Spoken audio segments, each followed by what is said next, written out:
After all these years, Kobe, how rewarding is it to see Colin Braun finally get his IndyCar shot? It was very exciting to see Colin Braun driving an IndyCar, and yeah, I know he was 26 out of 27 cars, as you mentioned, Matt. But the thing is, he got better throughout the day, and I have a feeling if Colin Braun got some more laps in IndyCar, he'd continue to get better, and at least gain a few slots on the track. And I think if he's able to return and drive an IndyCar even more, we'll see Colin Braun make further improvements because he's a fast learner. He has that raw speed, and I'm really happy that Dale Coyne was convinced to give Colin Braun this chance. It would have been interesting to see what would have happened if he would have gotten a call, to try IndyCar, quite a handful of years ago when he was, quite a bit younger. But better late than never, right? Yeah. So Colin Braun coming in here, and not being too far off the pace. I think that it's a huge success for him, and I'm really excited to see where this goes from him. And like you mentioned, typical Dale Coyne fashion. TBA, the season is almost a week away, and we still don't know who's going to be driving the Dale Coyne Racing Hondas. But based on what we saw in testing, I really hope that Dale Coyne will give Colin Braun the opportunity to drive this car, because I think if he's able to make his IndyCar debut on the streets of St. Pete, sometimes St. Pete can get really crazy. If he's able to run a smart race, keep the car clean, could get a respectable finish, and maybe we could see him run more races after that if he gets the call for St. Pete. So we're just waiting and seeing what Dale Coyne Racing is going to do. But I think that this was a fantastic opportunity for Colin Braun. I know we saw Ricky Taylor drive a Penske IndyCar quite a handful of years ago, but it never materialized into a race seat. I'm sure Colin Braun hoped that his story will end a little bit differently.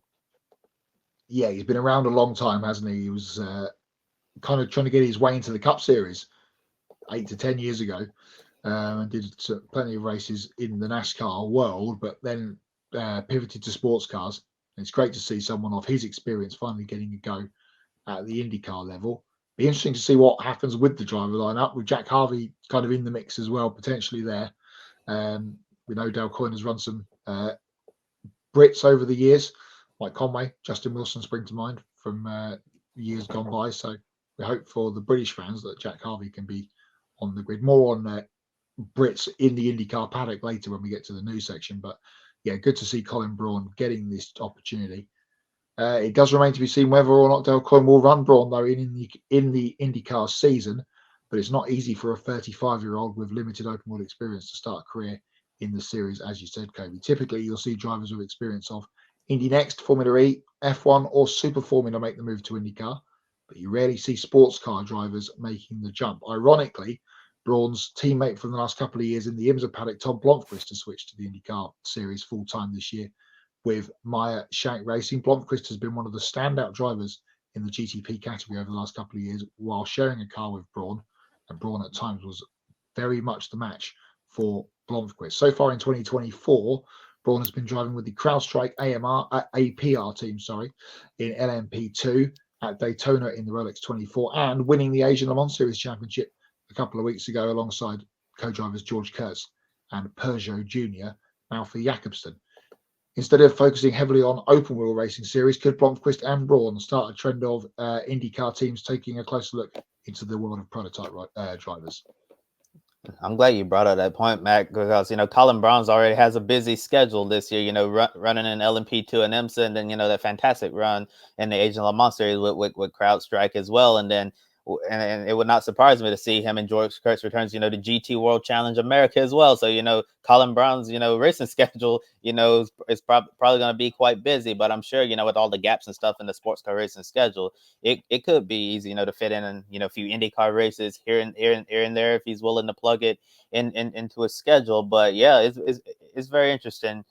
That Colin Braun, someone who hasn't driven in an open wheel racing series, is getting an opportunity like this. I know Tom Blomqvist, he was in Formula E. He has that open wheel racing experience in the past, that Colin Braun does not have. But I really think, that this could start a trend of IndyCar teams looking at drivers in prototypes. I know a lot of the times when you see drivers go to prototypes, a lot of those drivers do have experience in open wheel racing, but once the path dries up, then, they typically just spend the rest of their career in sports cars and make a nice home there. And typically you think once the driver goes into prototypes with that, that open wheel racing is not going to be a thing. But as we've seen, with Tom Blomqvist, yes, there could be a door for you to get back in the top, especially with IndyCars going to hybrid technology, whether it's in the second half of this year after the Indy 500 or next year or whenever. And we're going to talk a little bit about hybrid technology in our next segment. But when you're driving those GTP cars, they have hybrid technology, and with IndyCars planning to go to hybrids, that knowledge could be, really, really helpful and ease the transition over in IndyCar as we get into the next generation of engine formula. But I'm really excited to see, where this goes for Colin Braun.